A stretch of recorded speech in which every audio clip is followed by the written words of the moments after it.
ਐਵੇਂ ਸਮਝਾਉਣੀ ਜਿਹੀ ਇੱਕ ਬਣੀ ਹੈ ਕਿ ਕਿਸੇ ਸਿਆਸਤਦਾਨ ਨੂੰ ਨਾ ਉਹਦੇ ਪੁੱਤਰ ਨੇ ਬੜਾ ਤੰਗ ਕੀਤਾ ਸੀ ਬਈ ਮੇਰਾ ਵਿਆਹ ਫਲਾਣੀ ਕੁੜੀ ਦੇ ਨਾਲ ਕਰ।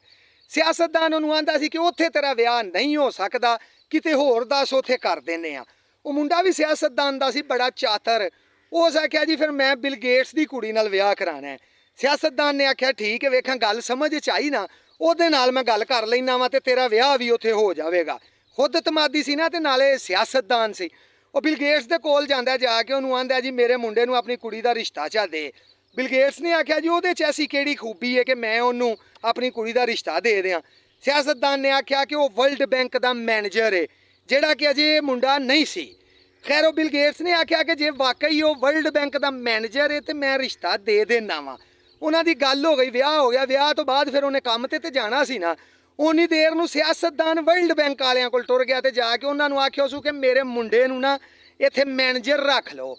ਉਹਨਾਂ ਆਖਿਆ ਜੀ ਤੇਰੇ ਮੁੰਡੇ ਕੋਲ ਕਿਹੜੀ ਡਿਗਰੀ ਹੈ ਜਿਹੜਾ ਅਸੀਂ ਉਹਨੂੰ ਇੱਥੇ ਮੈਨੇਜਰ ਰੱਖ ਲਈਏ ਵਰਲਡ ਬੈਂਕ 'ਚ। ਉਹ ਸਿਆਸਤਦਾਨ ਨੇ ਆਖਿਆ ਜੀ ਉਹ ਬਿਲ ਗੇਟਸ ਦਾ ਜਵਾਈ ਹੈ। ਸਮਝ ਲੱਗੀ ਜੇ ਗੱਲ ਦੀ। ਉਹਨਾਂ ਆਖਿਆ ਚਲੋ ਜੇ ਬਿਲ ਗੇਟਸ ਦਾ ਜਵਾਈ ਹੈ ਤੇ ਫਿਰ ਉਹਨੂੰ ਅਸੀਂ ਇੱਥੇ ਮੈਨੇਜਰ ਰੱਖ ਲੈਂਦੇ ਹਾਂ। ਐਵੇਂ ਸਿਆਸਤ ਜਿਹੜੀ ਸਾਡੇ ਸਿਆਸਤਦਾਨਾਂ ਨੂੰ ਆਉਂਦੀ ਹੈ, ਸਾਨੂੰ ਨਹੀਂ ਆਉਂਦੀ। ਸਾਨੂੰ ਵੀ ਇਹ ਸਿੱਖਣੀ ਪੈਣੀ ਹੈ। ਹੱਸਦੇ ਰਹੋ ਤੇ ਵਸਦੇ ਰਹੋ, ਪਰ ਥੋੜਾ ਜਿਹਾ ਬਚ ਕੇ।